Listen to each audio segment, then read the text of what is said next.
Assalamualaikum. Waalaikumsalam warahmatullahi wabarakatuh. Apa kabar? Baik.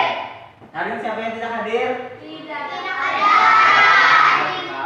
Oke, hari ini kan kita masuk tahun ajaran baru, kelas baru. Jadi, Bapak mengajak kalian untuk kita membuat kesepakatan kelas kita dulu.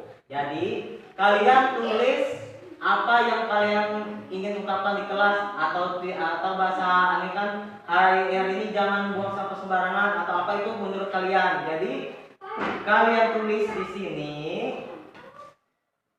sini apa yang kalian inginkan kesepakatan di kelasnya apa. Jadi nanti kita rembung, kita akan hasilnya. Paham? Jadi boleh tulis keinginan kalian 2 atau 3 boleh, nanti kita gabung, kita tempel, nanti kita gabungkan sini. Jadi itulah kesepakatan kelas kita untuk tahun ajaran 2024-2025. Paham? Oke, aku bagian satu-satu ya.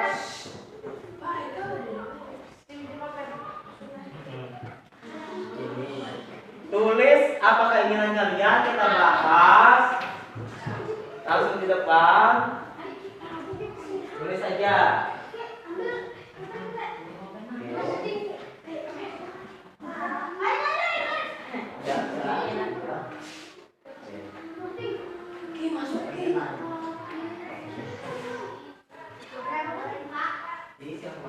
Terserah kalian berapa keinginan kalian untuk kelas kita ini supaya aman, bersih dan terjaga. Kalian nanti tampilkan di depan. Terserah. Mau 2 atau 3 banyak boleh. Ya, aturan-aturan yang ada di kelas. Bapak bagi 2 penulisnya ya. 1 untuk tempel. Ini keinginan kalian, tulis keinginan. Boleh tempel satu-satu. Dalam kelas ini kalian ingin apa? Ya, bisa. Habis itu kalau sudah tempel di sini. Keinginan kalian apa? Nanti kita gabung dengan sama teman-teman. Ya. Nah. Kalian ingin apa ruangan ini? Kelas ini ingin jadi apa? Ya. Boleh tulis nama. Apakah kalian ingin kelas ini ingin apa? Supaya apa? Nanti kita sepakati atau kita temukan bersama.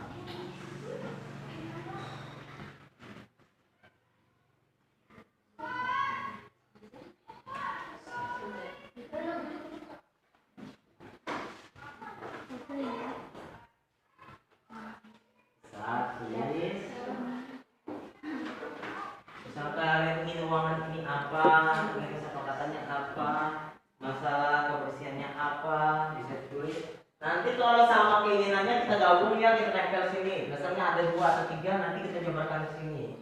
Jadi Bapak jabarkan keinginan kalian masing-masing. Oke. Kalau sudah boleh kumpul. Ya, ditempel, nanti baru baca. Ya, silakan tempel.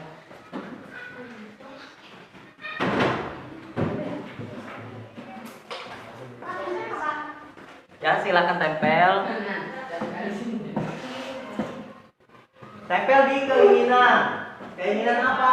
Kalian di kelas ini inginnya apa? Nanti Bapak bacakan. Ya. Keinginan tempel di sini. Ya. Oke. Nanti Bapak bacakan satu-satu, mana yang sama kita gabung ke sini. Ini hasilnya. Hasil keinginan kalian. Mina juga menjadi kalimat positif. Bisa. Bapak.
baik. Tidak ada lagi kata-kata yang sedikit. Tidak baik. Ya silakan. Dr. Reza.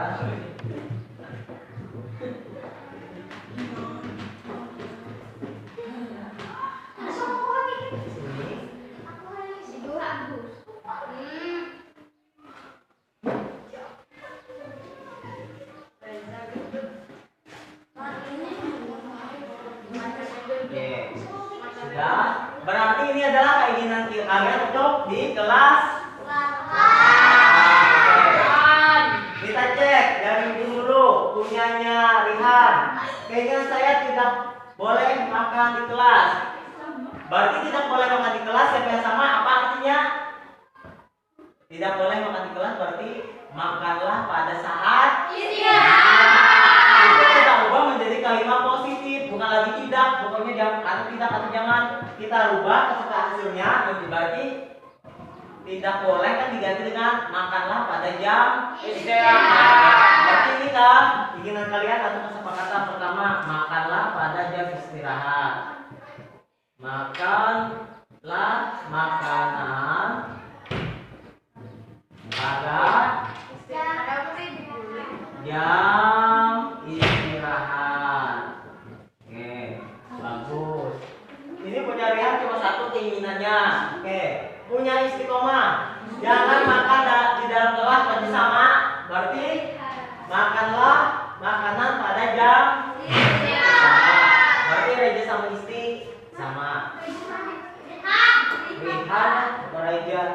Jangan ribut saat jam pelajaran. Kita ganti menjadi kalimat positif yang baik apa? Boleh ribut saat jam istirahat. Boleh ribut saat jam istirahat. Oh ya, lagi apa? Jangan ribut saat jam. Tidak boleh atau jangan ribut saat jam pelajaran. Apa? Kalimat positifnya apa? Apa? Ayo. Boleh ribut tapi jiwa. Artinya apa? Berarti pada saat belajar kita tidak boleh ribut, berarti kita hormatilah orang lain atau guru. Supaya lebih luas berarti hormatilah teman dan guru. Kan kalau kita menghormati kita tidak akan ribut. Hormatilah teman dan guru. Oke, benar. Sudah ada dua kesepakatan ini. Yang ketiga, kita baca lagi punya teman. Ini punya siapa? Marlina. Tidak boleh masuk menggunakan sepatu. Bila sama nggak apa-apa, nanti kita apa? Tidak boleh. Berarti masalah kita melarang teman tidak boleh masuk menggunakan sepatu. Berarti itu sudah ada peraturan. Berarti apa? Taatlah tata tertib sekolah. Taatlah tata tertib sekolah. Oke, tata tertibnya kan nggak boleh pakai sepatu di dalam kelas. Masa sepatunya kotor masuk ke dalam kelas? Oke, berarti bagus. Yang kedua, tidak boleh merusak fasilitas sekolah. Berarti apa? Kata-kata yang positif kita rubah. Tidak boleh merusak. Oke, bisa menjaga fasilitas sekolah. Apalagi? Apa sih itu? Kata yang lebih bagus. Sayangilah fasilitas sekolah seperti buku pelajaran. Kan buku pelajaran fasilitas sekolah. Berarti sayangilah fasilitas sekolah yang ada di kelas. Oke, 4. Sayangilah fasilitas yang ada di kelas. Oke, benar. Punya Rista, tidak boleh makan dan minum di kelas sama. Makanlah makanan pada jam istirahat. Oke, sama. Yang kedua, menjaga kebersihan kelas. Ayo. Apa? Kalimat positifnya kalau Rizda menggunakan menjaga berarti sudah positif, kecuali jangan. Berarti langsung di Rizda, jadi menjaga kebersihan kelas masuk, tidak kita ubah. Berarti masuk nomor 5, menjaga kebersihan kelas. Oke, bagus. Ini bisa banyak dari 10 nih tata tertib yang kalian masukkan. Punya admin, jangan membuang sampah sembarangan. Masuk di mana tadi? Menjaga kebersihan kelas. Menjaga kebersihan atau taat tata tertib Sekolah. Tata tertib sekolah, jangan buang sampah sembarangan. Masuk tata tertib Sekolah. Oke, kita masukkan saja di tata tertib sekolah. Oke. Setelah itu, tidak boleh memakai sepatu di dalam kelas, sama menjaga kebersihan kelas. Bisa. Kan sepatunya kalau kotor, dasar kemarin ada tanah atau ada macam-macam pun bisa mengganggu teman kan, apalagi ada bau-bau yang tidak enak. Oke, berarti punya arti juga masuk. Ini punya Fadli, tidak boleh makan dan minum di kelas. Oke, makanlah makanan pada jam istirahat. menjadi kalimat positif.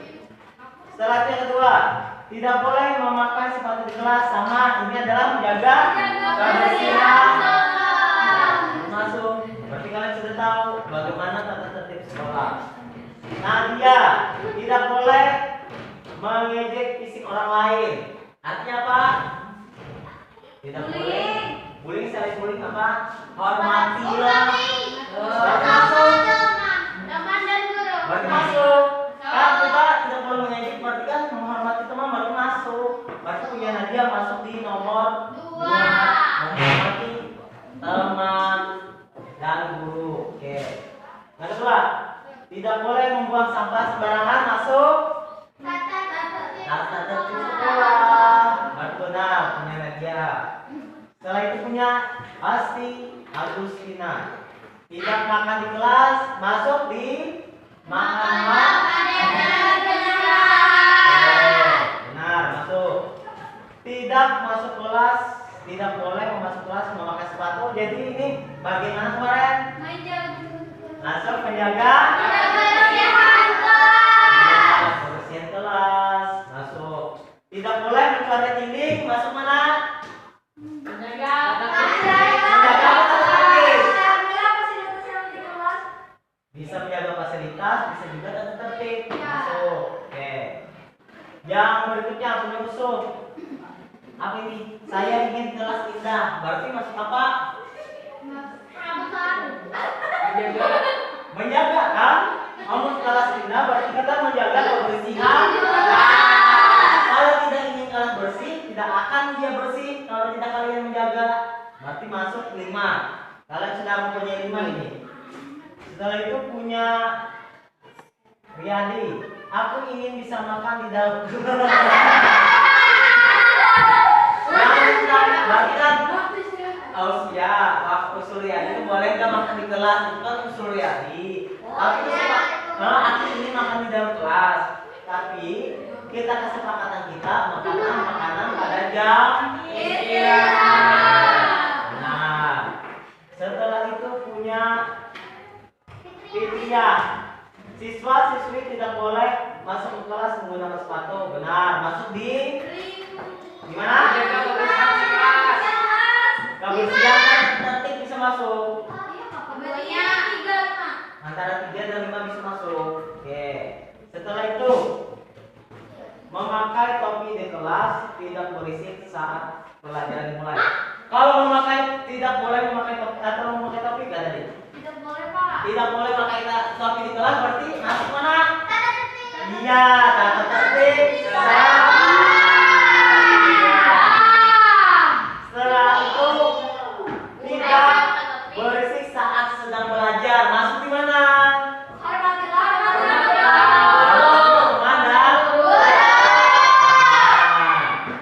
Yang terakhir ada yang terakhir.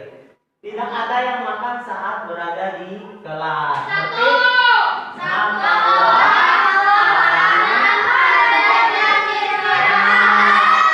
yang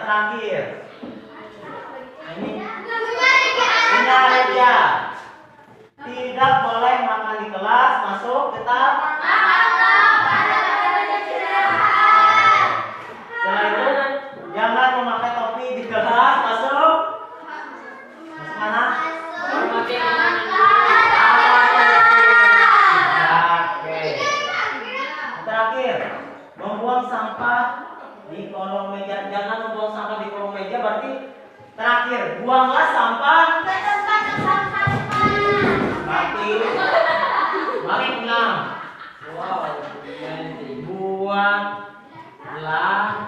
atau buanglah Buanglah sampah sampah pada tempatnya. pada Tempatnya.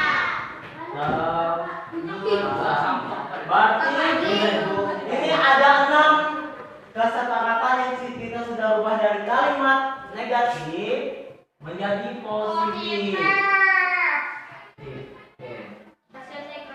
Jadi makanlah makanan pada jam istirahat, ini masuk apa?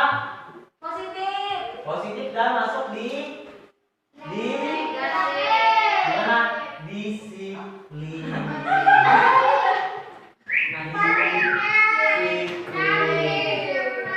Hormatilah teman dan guru, masuk di disiplin apa masuk ke tata tertib? Hormatilah teman dan guru. Disiplin.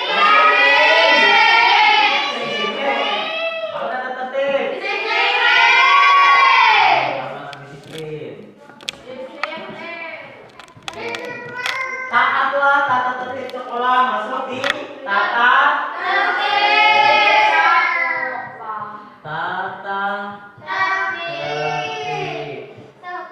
Sayangilah fasilitas yang ada di kelas, masuk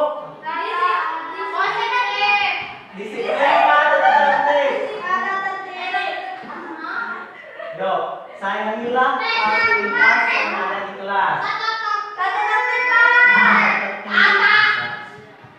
Tata tertib. Oke, ini masuk. Setelah itu, menjaga kebersihan kelas. Disiplin apa tata tertib?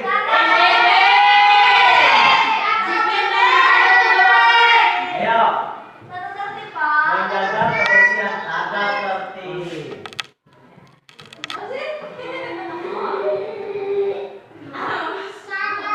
Buanglah sampah pada tempatnya, masuk.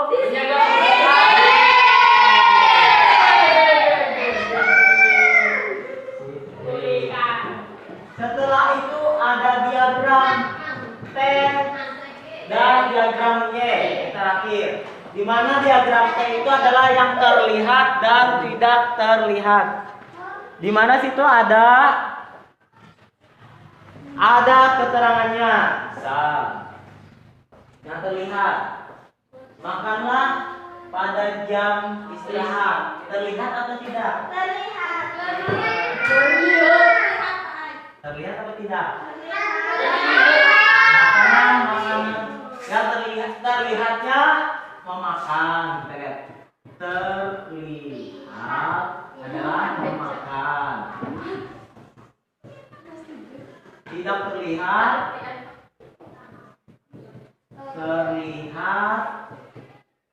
apanya? Tidak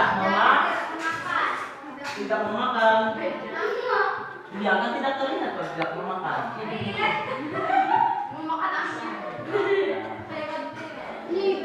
Setelah itu, hormatilah teman dan guru. Terlihat tidak? Terlihat dengan sopan. Berarti terlihat.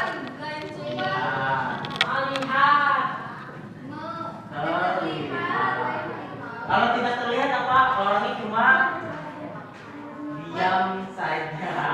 Introvert seperti yang diri. Terlihat ini. Tidak terlihat tidak. Tidak terlihat. Hormatilah teman dan guru. Masuk di mana? Terlihat atau tidak? Habis itu tata tertib sekolah. Terlihat atau tidak? Terlihat kalau sudah ada peraturan yang sudah ditempel, atau supaya kalian harus tahu ini peraturannya apa, yang kalian kerjakan ini apa, itu dimaksud dengan terlihat kalau sudah ditempel.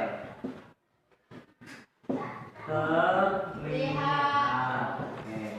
Yang tidak terlihatnya, ya Sayangilah fasilitas yang ada di kelas. Kenapa harus terlihat? Karena apa? Buku yang dikasih kita diberikan pakai sampul, halamannya bagus, berarti terlihat bagus. Harus kembalikannya lebih bagus, setidaknya rapi, tidak sobek. Berarti masuk terlihat. Apa terlihat? Setelah itu, sayangilah sudah fasilitas yang menjaga kebersihan kelas. Terlihat apa tidak? Terlihat. Benar tidak terlihat? Tidak, Pak. Coba kita menjaga kebersihan kelas, terlihat atau tidak?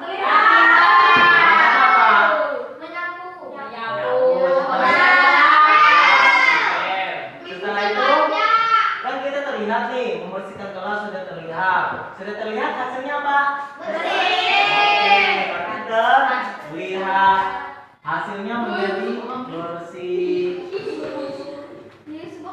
Tidak terlihat. Setelah itu, yang keenam, buanglah sampah pada tempatnya.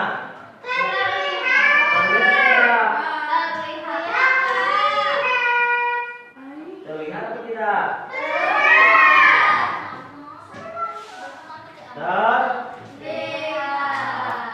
Oke. Terlihat. Ini yang diagram T-nya terlihat dan tidak terlihat. Setelah itu kita buat diagram Y. Diagram Y-nya apa? Terdengar, terlihat, dan berperilaku. Ini terdengar.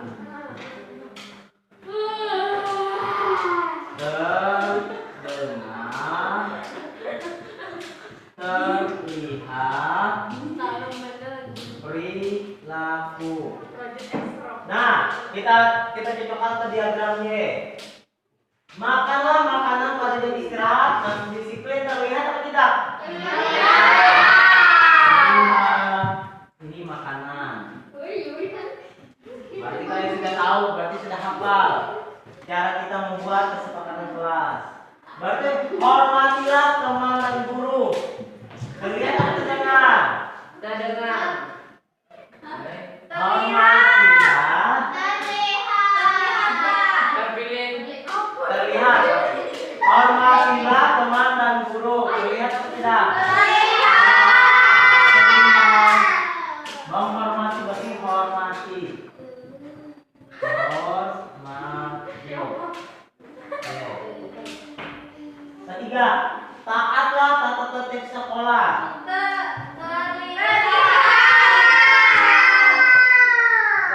Terlihat atau terdengar? Taatlah tata tertib sekolah. Terlihat karena mematuhi tata tertib bisa. Tata tertib. Kalau ini yang nomor 2 kita kembali lagi. Kan ini masuk hormatilah teman dan guru. Masuknya ke terlihat dan menjadi perilaku. Perilaku kalian terlihat bahwa kalian mematuhi tata tertib. Berarti di sini hormati masuk perilaku. Hormati. Setelah itu sayangilah. Sayangilah masuk apa? Ayo siapa tahu? Ayo. Sayangilah apa? Perilakunya terlihat, terdengar apa? Terlihat dan kan dari perilaku mereka kita lihat. Berarti terlihat dan dari perilaku. Berarti sayangilah masuk. Nah, masuk perilaku sayangilah. Berarti menyayangi buku, semuanya disayangi. Jangan sama teman pun saling menyayangi. Bukan berarti sayang dari arti kata cinta, kita menyayangi teman itu dengan penuh kasih sayang peduli.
Ada terakhir lagi tugas.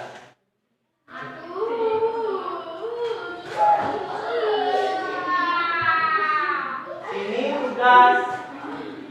Ini ada tugas, bukan berarti tugas guru dan tugas kalian. Maksudnya masuk tidak? Tugas guru. Tugas guru. Menilai murid. Tugas Murid. murid. Di antara 1 dan 6, di manakah tugas kalian dan tugas Bapak sebagai guru? 4 boleh. Tugas guru. Tugas murid. Tugas murid 4. Yo, yang mana?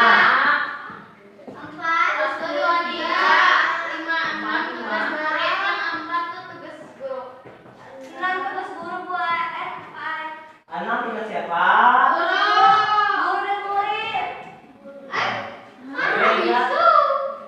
Yang pertama, Bapak bacakan terus sambil kalian memikirkan. Pertama, makanlah makanan pada jam istirahat. Itu tugas siapa? Tugas murid. Apakah guru bisa juga makanan di dalam kelas? Tergantung kesepakatan. Apa boleh kan tidak gurunya makan di kelas? Berarti nomor 1, tugas murid dan guru. Apa tugas murid?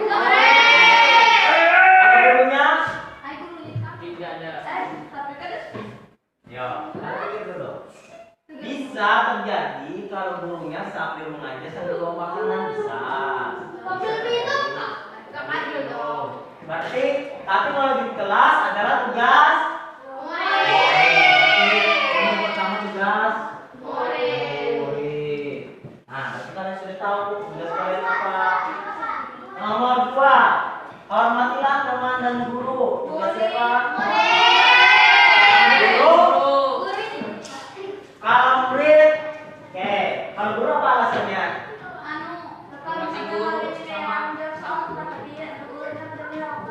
Berarti gurunya harus menghormati juga murid untuk mendengarkan.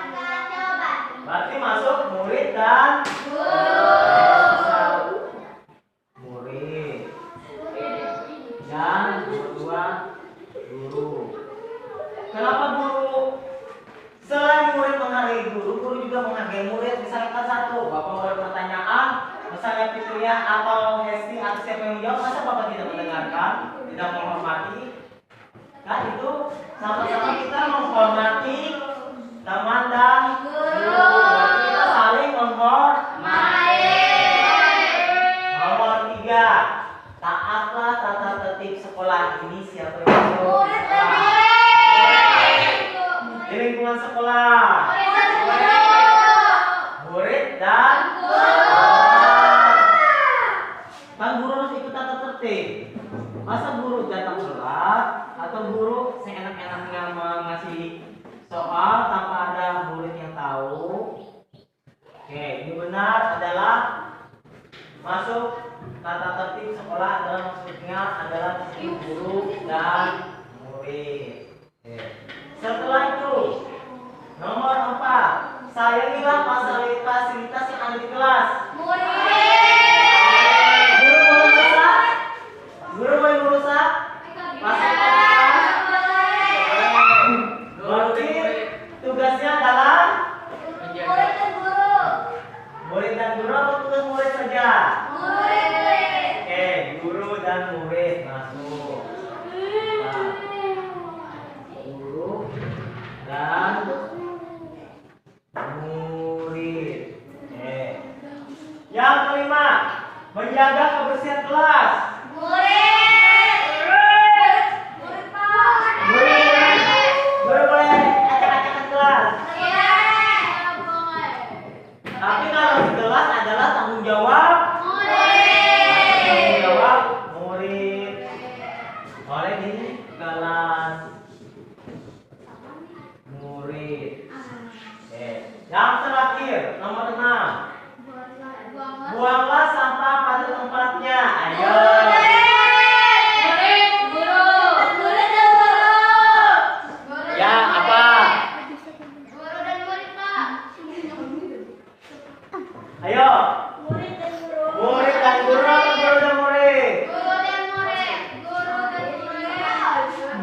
nomor 2, nomor 3, dan nomor 4 serta nomor 6. Tugas murid 1 sampai 6. Berarti inilah nanti kesepakatan kelas yang harus kita yakini. Dan kalian sudah memilihnya, kalian menentukannya. Jadi semoga terlaksana dengan baik supaya kelas kita menjadi sekolah yang bagus dan memiliki disiplin yang positif.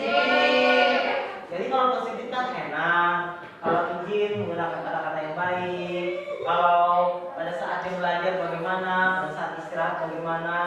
Oke. Ini adalah kesepakatan kelas di kelas 8A melalui disiplin positif. Oke, terima kasih atas waktunya. Wassalamualaikum warahmatullahi wabarakatuh.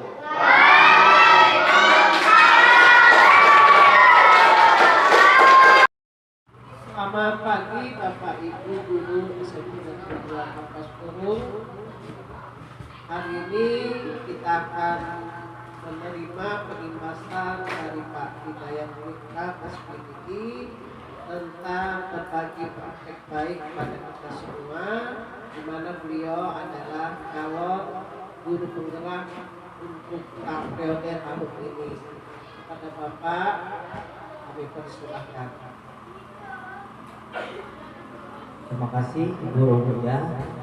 Assalamualaikum warahmatullahi wabarakatuh. Alhamdulillah sampai saat ini atas doa dan dukungan Tamanukan Guru Sejawat, hari ini rencananya saya mau memaparkan kegiatan budaya positif. Di mana kegiatan budaya positif ini adalah materi di kegiatan kami di modul 4.1. Jadi sebelum saya memulai kegiatan, alangkah baiknya kita berdoa dulu. Berdoa akan saya pimpin menurut agama Islam, yang agama yang lain boleh mengikuti. Bismillahirrahmanirrahim. Ya Allah ya Rabbi ya Rahman ya Rahim. Semoga kegiatan penugasan ini atau berbagi praktik baik kepada rekan sejawat berjalan dengan lancar dan penuh ridho-Mu ya Allah, dan berilah ilmu yang kami dapatkan bermanfaat dan dapat dimudah dimengerti ya Allah ya Rabbi. Hanya kepadamu memohon dan minta. Rabbana atina fid dunya hasanah wa fil akhirati hasanah wa qina adzabannar. Walhamdulillah. Terima kasih atas waktunya. Hari ini saya menjelaskan tentang budaya positif di modul 1.4. Budaya positif yang dibuat oleh saya sendiri dan berasal dari SMPN Negeri 2 Kabupaten Bogor. Berikutnya,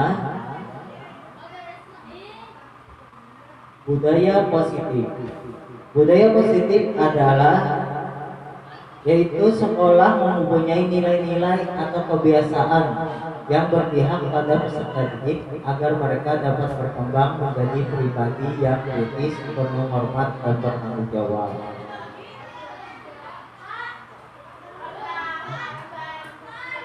Dan seterusnya, perubahan paradigma.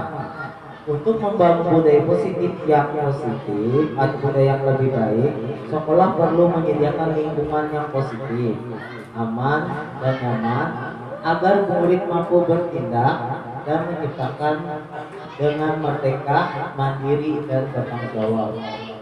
Lainnya, disiplin dikaitkan dengan kontrol atau posisi kontrol kepada peserta didik. Dalam hal ini, kontrol guru dalam menghadapi murid atau peserta didik. Berikutnya, konsep inti budaya positif dibagi menjadi 8 bagian. Yang pertama, perubahan paradigma positif, disiplin positif, nilai-nilai kebajikan, kebutuhan dasar manusia, motivasi perilaku manusia, posisi kontrol guru, keyakinan kelas, dan segitiga retribusi. Ini adalah konsep inti budaya positif.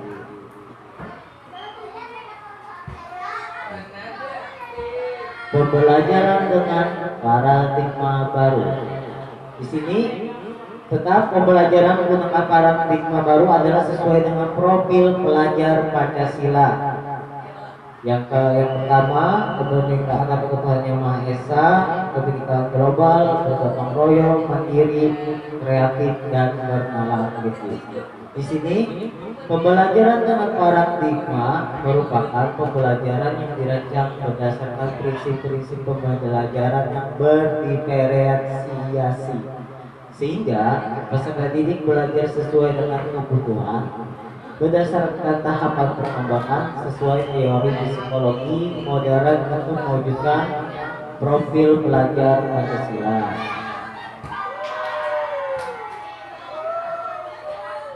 Berikutnya, miskonsepsi tentang teori kontrol. Di sini ada 3. Yang pertama, yang pertama, ilustrasi guru mengontrol murid. Kedua, ilusi bahwa semua penguatan positif, efektif, dan bermanfaat. Yang ketiga, ilusi bahwa kritik dan merasa bersalah mampu menguatkan karakter. Yang keempat, ilusi bahwa orang dewasa berhak memaksa. Ini adalah miskonsepsi tentang teori kontrol. Kalau dari besarnya berarti teori kontrol ini orang dewasa berhak mengatur anak-anak. Berikutnya, merubah paradigma stimulus respon ke pendidikan teori kontrol. Stimulus respon tentang dunia, teori kontrol tentang dunia.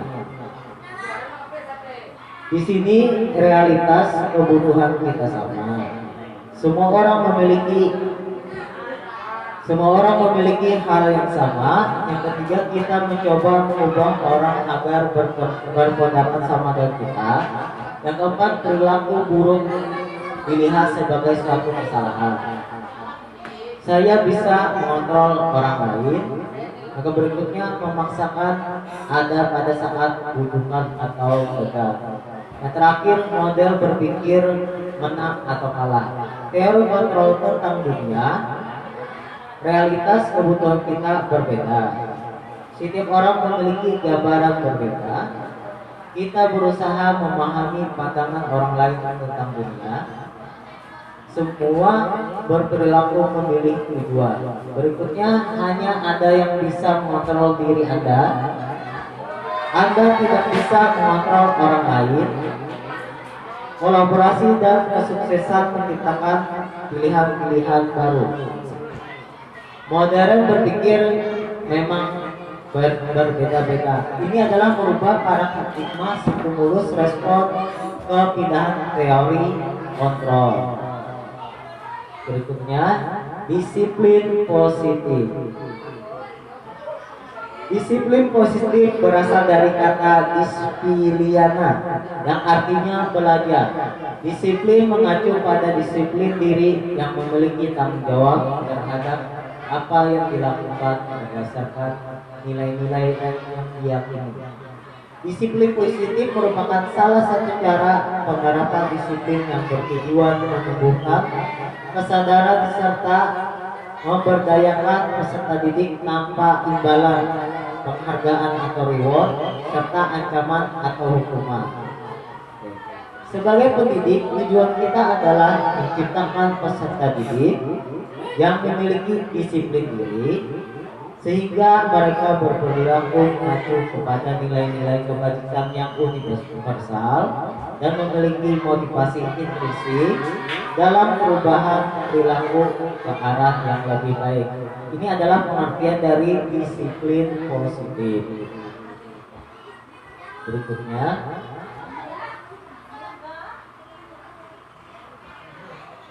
nilai-nilai kebajikan.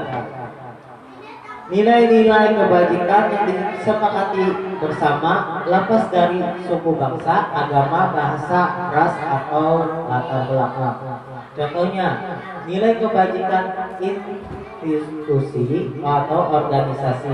Di sini yang pertama, profil pelajar Pancasila, beriman bertakwa kepada Tuhan Yang Maha Esa dan berakhlak mulia, kebinekaan global, gotong royong, mandiri, bernalar, kritis, dan kreatif.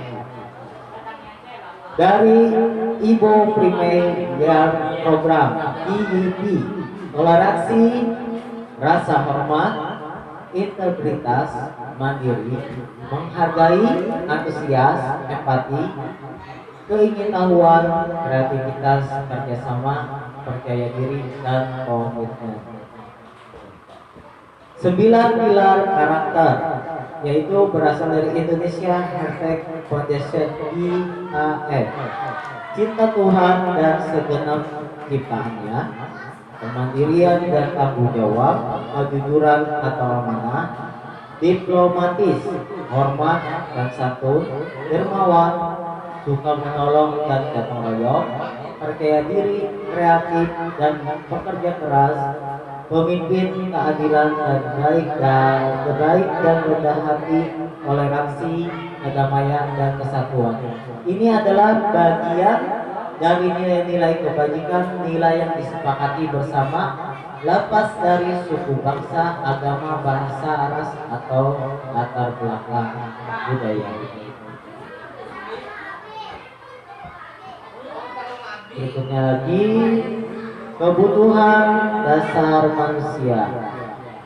Kebutuhan dasar manusia adalah segala sesuatu yang dibutuhkan oleh manusia untuk mempertahankan keseimbangan kondisi psikologis dan psikologis yang bertujuan untuk mempertahankan kehidupan dan kesehatan. Ini adalah kebutuhan dasar pada manusia.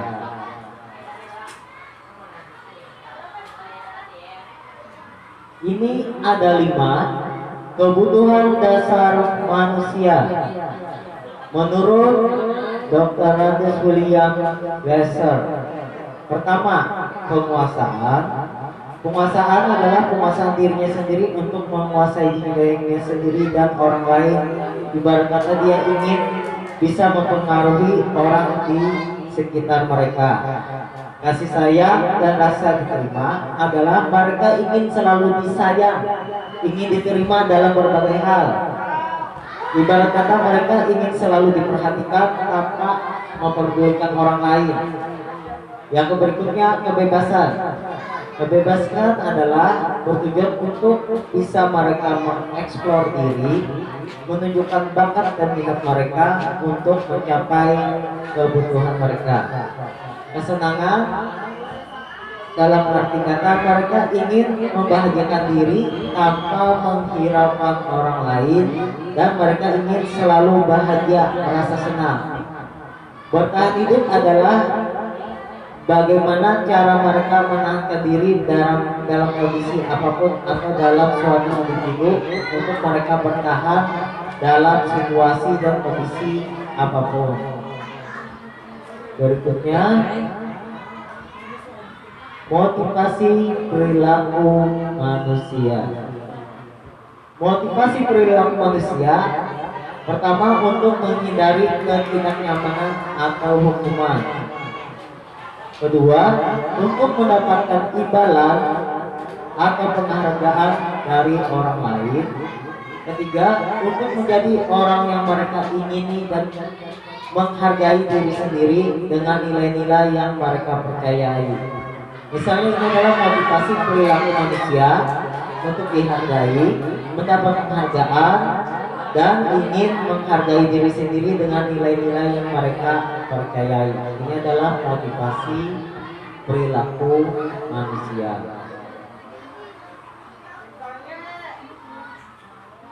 Di sini ada konsep disiplin dengan identitas gagal. Kenapa disebut identitas gagal? Karena konsep disiplin ini menggunakan 2. Pertama, hukuman dan penghargaan. Hukuman memberi atau menyakiti, memberi ketidaknyamanan, murid takut, memaksa, murid menyembunyikan kesalahan, murid menjadi rendah diri. Ini adalah konsep disiplin dengan identitas yang gagal, adalah menggunakan hukuman. Yang kedua, konsep disiplin dengan identitas gagal menggunakan penghargaan. Pertama, tidak efektif, merusak hubungan atau membuat sifat iri. Yang ketiga, mematikan kreativitas. Keempat, menghukum dengan sistem ranking.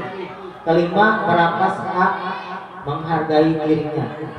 Kenapa dari dua ini memiliki konsep identitas gagal? Karena garis besarnya mereka tidak ingin membangun peserta didik, tapi ingin menghukum dan memberikan mereka merasa hak diberi atau diberi hadiah. Apa mereka diberi hadiah, mereka tidak akan melakukan apapun yang kita inginkan.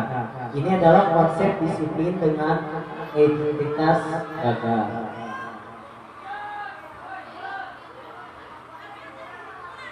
Berikutnya konsep disiplin dengan identitas sukses. Di sini ada dua juga konsepnya. Pertama, konsekuensi, kedua, restitusi. Konsekuensi adalah penguatan jangka pendek. Yang kedua, perlu motivasi atau motivasi berkelanjutan, stimulus atau respon, murid menghormati peraturan, kehilangan waktu untuk merenungkan kesalahan. Itu adalah konsekuensi. Penguatan jangka panjang adalah bagaimana cara mereka berpikir tentang kesalahan atau tindakan mereka yang harus diperbaiki. Dalam hal itu mereka bisa menghormati peraturan atau peduli terhadap lingkungan sekitar. Kehilangan waktu merenung adalah membuat mereka berpikir bagaimana kesalahan itu dapat terulang lagi atau tidak terulang lagi. Itu adalah konsekuensi. Yang berikutnya, restitusi adalah murid bertanggung jawab untuk perilakunya. Kedua, fokus pada pemecahan masalah jangka panjang. Ketiga, murid menghormati dirinya dan orang lain. Keempat, teori kontrol dirinya, memegang kontrol. Kelima, murid bersemangat memperbaiki kesalahannya. Kalau di antara konsekuensi dan restitusi, lebih bagus masih restitusi. Kenapa? Restitusi membuat murid bertanggung jawab dalam perilakunya. Walaupun dalam mereka melakukan kesalahan, mereka sadar bahwa itu salah dan mereka bertanggung jawab untuk memperbaikinya. Yang kedua, kita dapat fokus memecahkan masalah mereka dalam jangka panjang. Ibarat kata, masalah mereka itu berat, tapi kita tahu mengontrol dari step by step atau tahap demi tahap untuk memecahkan masalahnya. Yang ketiga, murid menghormati dirinya dan orang lain. Kenapa demikian? Karena mereka merasa bersalah, mereka bertanggung jawab atas dirinya, dan tidak mungkin mereka akan menyakiti orang lain karena atas kesalahan mereka. Yang berikutnya, teori kontrol dirinya adalah memegang kontrol. Mereka mengetahui mana yang baik untuk mereka, mana yang tidak, dan mana yang harus ditingkatkan serta diperbaiki. Yang terakhir, murid bersemangat memperbaiki kesalahan. Kenapa mereka bersemangat? Mereka sudah tahu bagaimana mereka bertanggung jawab, sudah tahu cara memecahkan masalah, dan dapat menghormati orang lain dan teori kontrol untuk diri mereka sendiri. Maksud dalam arti kata mereka bisa menjaga emosi dan bagaimana menghadapi permasalahan tanpa menyakiti orang lain. Berikutnya,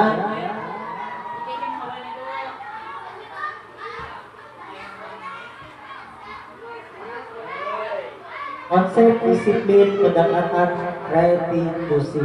Di sini ada dua konsepnya. Sebuah cara menanamkan disiplin positif pada murid atau peserta didik. Ada dua, pengertian restitusi dan ciri-ciri restitusi.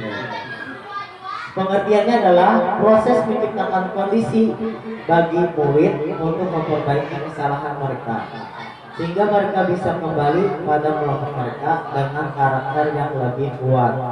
Ini dari pengertian Gassen tahun 2024. Dan berikutnya, ciri-ciri restitusi adalah bukan untuk membuat kesalahan, namun untuk belajar dari kesalahan, memperbaiki hubungan, tawaran bukan paksaan. Restitusi menuntut untuk melihat ke dalam diri. Restitusi mencari kebutuhan dasar yang mendasari tindakan. Restitusi diri adalah cara yang paling baik. Restitusi fokus pada karakter bukan tindakan. Restitusi fokus pada solusi. Restitusi mengembalikan murid pada yang berbuat salah dan pada kelompoknya. Maksudnya berkata ada murid kita atau peserta didik kita mempunyai kesalahan, tapi mereka takut untuk mengakui kesalahan. Kita sebagai guru kita boleh mengancam atau mengancam, kata bahasa kita kan, kamu harus jujur, apa yang apa yang salah, apa yang harus diperbaiki. Itu bukan sebenarnya cara kita sebenarnya adalah bagaimana kita bertanya pada murid apa yang harus kita bantu, bagaimana cara menyelesaikan masalah mereka. Kita mau lebih sedikit menggunakan pendekatan lah supaya mereka tidak takut. Oke. Berikutnya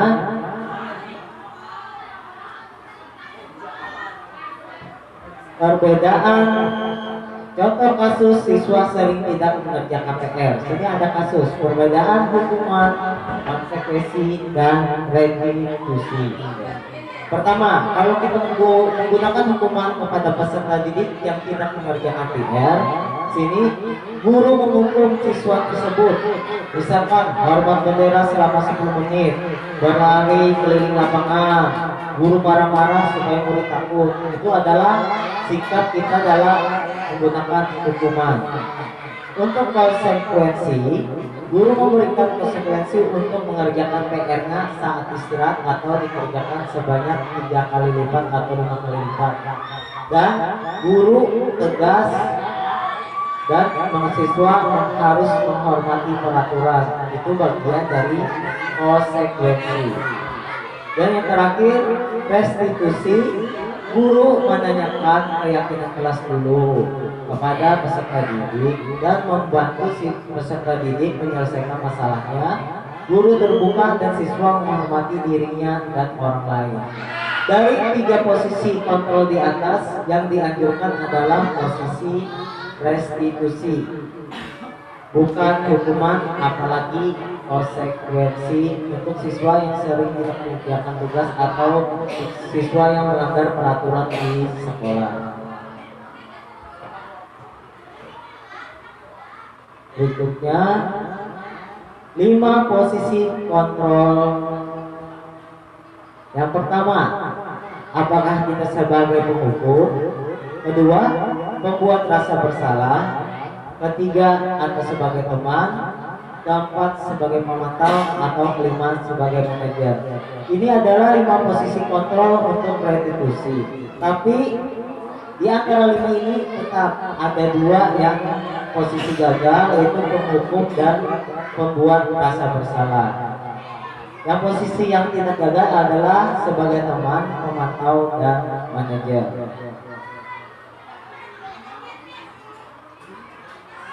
Di sini ada contoh penerapan 5 posisi kontrol.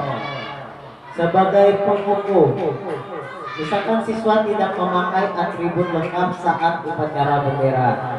Di sini kita sebagai penghukum, patuhilah aturan sekolah, lalu berdiri di depan barisan. Kalau kita seperti ini, kita adalah posisi sebagai penghukum. Kalau kita posisi pemantau, kamu sudah melanggar apa peraturannya dan konsekuensinya, itu sebagai pemantau. Kalau sebagai teman, ayolah tertib, buat ibu guru atau bapak guru bangga, kalian ini tidak apa-apanya, kamu salah. Itu maksudnya kita memberi nasihat dengan membuat mereka tetap menyadari kesalahannya. Itu di posisi teman. Kalau posisi membuat rasa bersalah, berapa kali Bu Guru atau Pak Guru harus memberitahukan kamu? Bu Guru atau Pak Guru kecewa kepada kamu, itu membuat rasa bersalah. Sebagai manajer, apakah kamu tahu kesalahan kamu? Kira-kira bagaimana kamu akan memperbaiki kesalahan ini? Ini adalah contoh-contoh penggunaan atau penerapan 5 posisi kontrol pada saat siswa tidak memakai atribut lengkap saat upacara bendera. Di sini ada posisi pemukul, pemantau, teman, pembuat rasa bersalah, dan manajer. Tapi sebaiknya lebih bagus digunakan adalah teman, pemantau, dan manajer. Kalau pemukul, pembuat merasa bersalah itu masuk posisi kontrol yang gagal. Berikutnya, keyakinan kelas. Mengapa keyakinan kelas? Mengapa tidak ada peraturan kelas saja? Ini ada terbagi dua. Mengapa kita memiliki peraturan tentang penggunaan helm pada saat mengendarai kendaraan roda 2 atau motor? Mengapa kita memiliki peraturan tentang penggunaan masker dan mencuci tangan setiap saat? Itu mengapa keyakinan kelas, mengapa tidak perlu peraturan kelas saja. Berikutnya, di sini ada foto-foto kegiatan membuat keyakinan kelas yang telah dilakukan kemarin bersama siswa kelas 8. Guru bersama siswa membuat keyakinan kelas dulu untuk menanyakan atau kegiatan yang nanti apa yang harus dilakukan pada saat siswa melakukan kesalahan. Yang pertama, gambar pertama berdiskusi tentang peraturan yang mereka inginkan.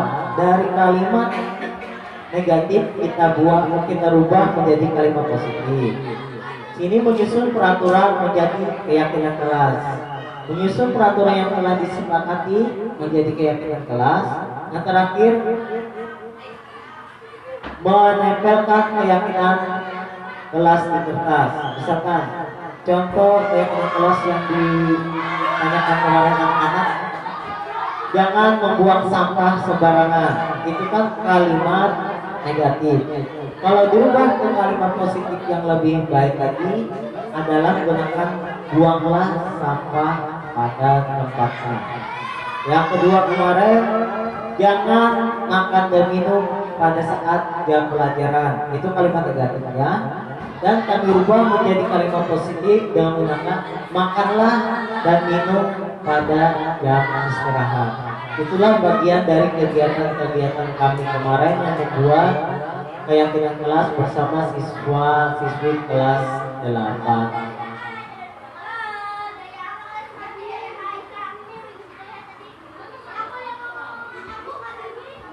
Berikutnya, bagaimana pembentukan keyakinan kelas? Pertama, lebih abstrak daripada peraturan.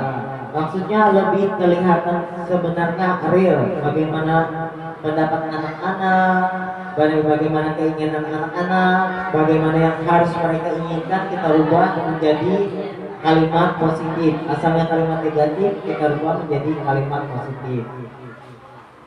Yang berikutnya berupa pertanyaan yang universal. Maksudnya pertanyaan yang menyuruh kepada peserta didik bagaimana mereka membentuk keyakinan kelas mereka. Yang kedua, dibuat dalam bentuk positif. Dibuat dalam bentuk positif adalah kalimatnya yang negatif. Misalkan kayak tadi, jangan membuang sampah sembarangan. Kalimat itu kan kalimat negatif. Dirubah menjadi kalimat positif adalah buanglah sampah pada tempatnya. Sama kayak tadi, jangan makan dan minum pada saat jam pelajaran. Dirubah menjadi kalimat positif, makanlah dan minum pada jam istirahat. Yang berikutnya, sedikit saja biar mudah diingat. Ya benar, kalimatnya sedikit, ringkas, padat dan jelas supaya peserta didik ingat tentang keyakinan kelas yang telah dibuat atau disepakati. Yang berikutnya, dapat diterapkan di kelas. Seterusnya, semua warga kelas hendaknya ikut berkontribusi dalam pembuatan keyakinan kelas benar. Kemarin seluruh siswa kelas 8 berkontribusi atau mengikuti dalam memilih atau membuat keyakinan kelas yang akan disepakati.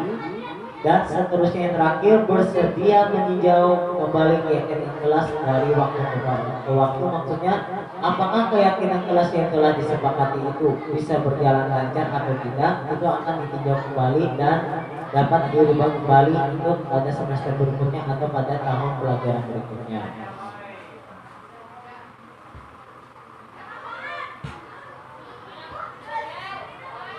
Sekarang segitiga retribusi. Di sini ada 3. Pertama, menstabilitaskan identitas. Kedua, validasi tindakan yang salah. Ketiga, menanyakan keyakinan kelas. Menstabilitaskan identitas. Kita semua akan melakukan hal yang terbaik yang bisa kita lakukan. Validasi tindakan yang salah adalah semua perilaku memiliki alasan. Menanyakan keyakinan kelas adalah kita semua memiliki motivasi internal. Dari segi 3 retribusi ini, di sini ada 3 cara kita untuk mengontrol posisi anak.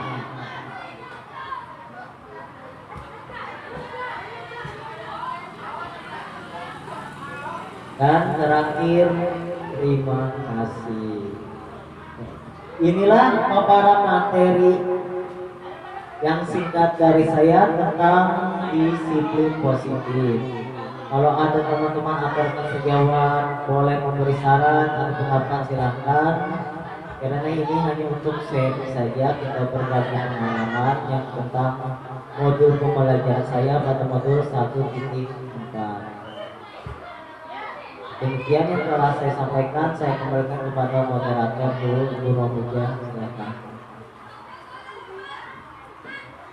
Terima kasih Pak Daya menjelaskan kita tentang budaya positif pada kami semua, dan mudah-mudahan ini bermanfaat. Mungkin ada dari kita Bapak Ibu guru yang belum paham tentangnya atau ingin mengetahui atau ingin memberikan contoh bagaimana budaya positif itu yang bisa kita lakukan di sekolah kita. Ya, dengan yang bertanya silakan. Saya ingin menanyakan ini pertanyaan di semua tadi Pak, yang di atas. Oh.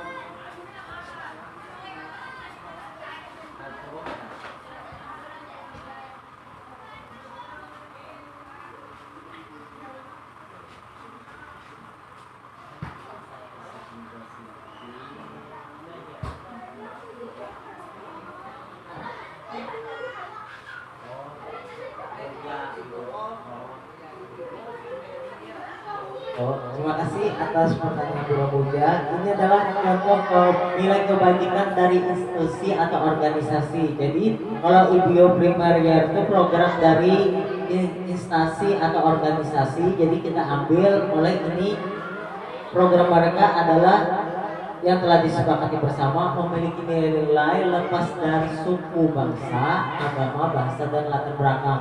Berarti ini adalah instansi yang bertoleransi, rasa hormat, integritas, mandiri, menghargai, antusias, empati, keingintahuan, kreativitas, kerjasama, percaya diri, dan komitmen. Ini di sini ada 1, 2, 3 semua instansi atau institusi yang lepas dari suku bangsa, berarti baginya netral.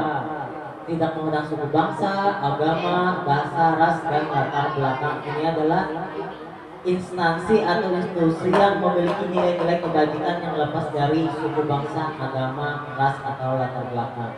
Ya, terima kasih. Terima kasih Pak penjelasannya. Mungkin ada yang lain ingin menambahkan atau ada yang ingin ditanyakan, silahkan. Untuk narasumber kita beri kepada kita tentang budaya positif. Budaya disiplin positif. Ini budaya positif.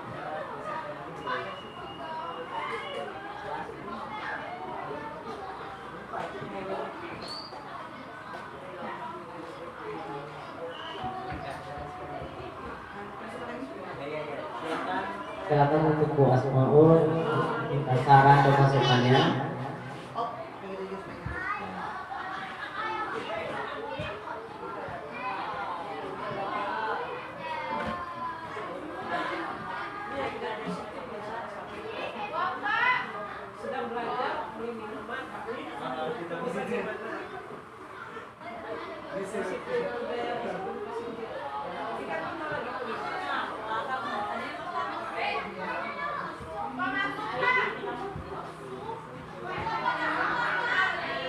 Terima kasih atas kesempatan yang sudah diberikan. Assalamualaikum warahmatullahi wabarakatuh.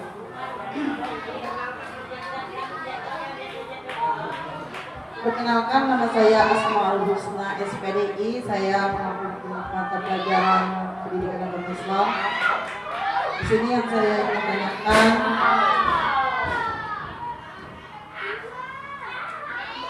bagaimana menangani situasi di mana seorang murid terus-menerus melanggar aturan meskipun sudah diterapkan disiplin positif. Itu aja, terima kasih.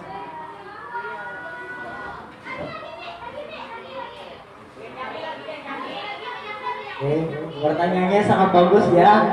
Alhamdulillah ada responnya. Beri tepuk tangan dulu. Bagaimana membuat posisi kontrol untuk peserta didik yang selalu melanggar peraturan? Oke. Di sini saya cuma memberikan saran saja. Posisi kontrol yang bagus kita terapkan pada anak itu kalau dia melanggar terus, apa mereka sadar kita sebagai manajer saja. Manajer dan teman ini kan, maaf ya Bapak Ibu, posisi kontrol ini kita bukan mengambil satu saja, kita bisa jadi manajer, teman, membuat merasa bersalah, menghukum atau pemantau. Jadi kita di sini menurut saya, saran saya, kalau anak terus mengulang kesalahannya tanpa mereka sadar, kita bisa jadi pemantau dan manajer. Itu saran saya, apa manajer. Kita kembali lagi ke berikutnya. Manajer, kita sebagai manajer atau pemantau, kita membuat mereka berpikir dulu. Kita beri pertanyaan atau kenapa kamu terus melanggar peraturan ini? Apa peraturan dan konsekuensinya kan kamu harus tahu. Dan kamu kan sudah tahu itu sebagai pemantau. Kalau sebenarnya kamu tahu apa yang harus kamu lakukan, itu yang sebagai pemantau. Tapi kalau sebagai manajer, apa kamu tahu kesalahan kamu? Jadi kita membuat mereka supaya sadar walaupun kesalahannya diulang-ulang berapa kali, pasti mereka tahu bahwa mereka telah melanggar peraturan atau kesalahan. Dan setelah itu kira-kira bagaimana kamu akan memperbaiki kesalahan ini? Kalau posisi pemantau dan manajer, kita Bapak Ibu kita aman. Kenapa? Kita tidak menghukum anak-anak. Kita tidak akan menghukum, tidak mereka membuat bersalah, tapi kita pemantau dan manajer kita bisa mengontrol diri mereka dulu. Kenapa mereka melakukan itu? Mereka pasti akan tahu. Apakah kamu tahu kesalahan kamu? Tahu katanya. Tapi kenapa diulang? Nah itu. Tentu setelah itu kan kita beri pertanyaan lagi. Kira-kira bagaimana kamu akan memperbaiki kesalahan ini? Bagaimana?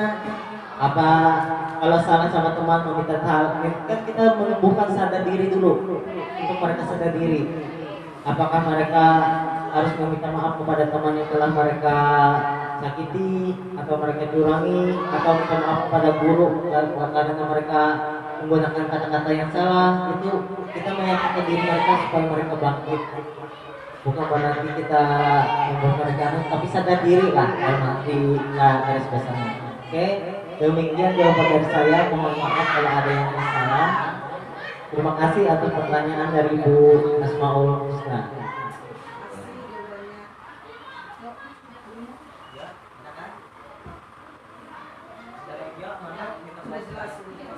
kasih atas penjelasannya.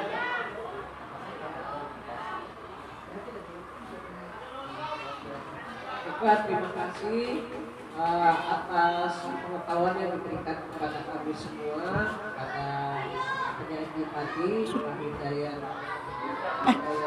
Sudah kamu tinggi? yang telah memberikan kepada kami kesempatan untuk bertanya dan telah menjawab pertanyaan kami.